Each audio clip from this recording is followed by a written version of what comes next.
Hello बच्चों, चलिए प्रश्न पढ़ते हैं। ए के वे मान जिनके लिए एफ एक्स बराबर sine x minus cos x minus a x plus b आसमान है। विकल्प नंबर ए का मान बराबर है या बड़ा है वर्गमूल 2 से। विकल्प नंबर बी ए का मान छोटा है वर्गमूल 2 से। विकल्प नंबर सी ए का मान बराबर है या बड़ा है 1 से। विकल्प नंबर डी ए का मान छोटा है 1 से। मुख्य अवधारणा, तो हमारा जो प्रश्न है वो अवकलजों के अनुप्रयोग से संबंधित है, जिसके अंदर हम सबसे पहले बात करेंगे ह्रासमान फलन की, क्योंकि प्रश्न में हमारे ह्रासमान फलन के बारे में बात की गई है। तो देखो, ह्रासमान फलन है वो एफ डैश एक्स का मान यदि शून्य के बराबर या शून्य से छोटा है तो वो हमारा फलन है वो ह्रासमान है होता है। तो यहाँ से देखो भाई, अब हम जो हमें प्रश्न में फलन दिया गया है उसको लिखते हैं। तो प्रश्न में हमें फलन दिया गया है एफ एक्स बराबर sine x minus cos x minus a x plus b. तो अब देखो, इसका हम एक्स के सापेक्ष अवकलन करेंगे तो हम लिखेंगे एक्स के सापेक्ष अवकलन करने पर। तो देखो, एक्स के सापेक्ष अवकलन करेंगे तो यहाँ से हमारे पास आ जाएगा एफ डैश एक्स बराबर डी बटा में d x sine x minus cos x minus a x plus B.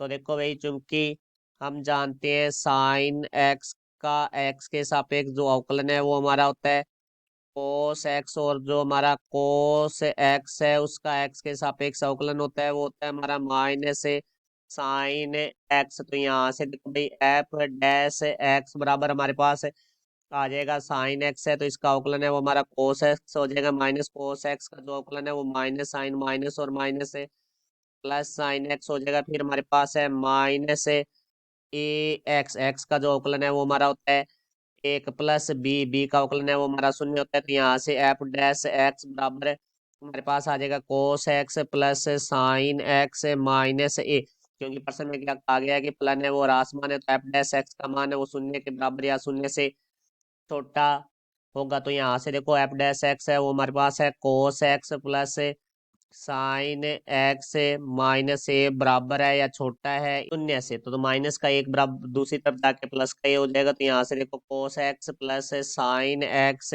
छोटा है या बराबर है 1 के। तो देखो, अब यहाँ बात करते हैं cos x plus sine x के लिए।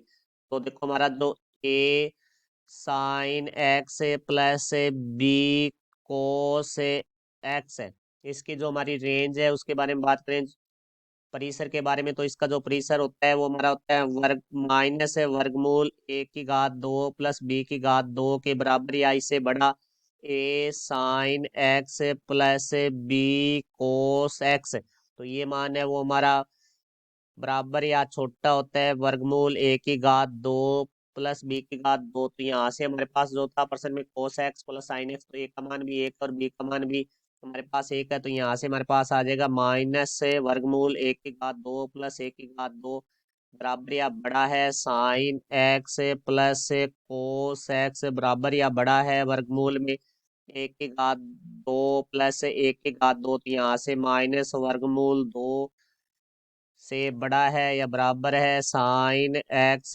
प्लस कोस एक्स से बराबर या बड़ा है वर्गमूल 2। तो देखो, हमारे प्रश्न में जो लिखा गया था वो ये लिखा गया था ए बराबर या बड़ा है sine x plus cos x.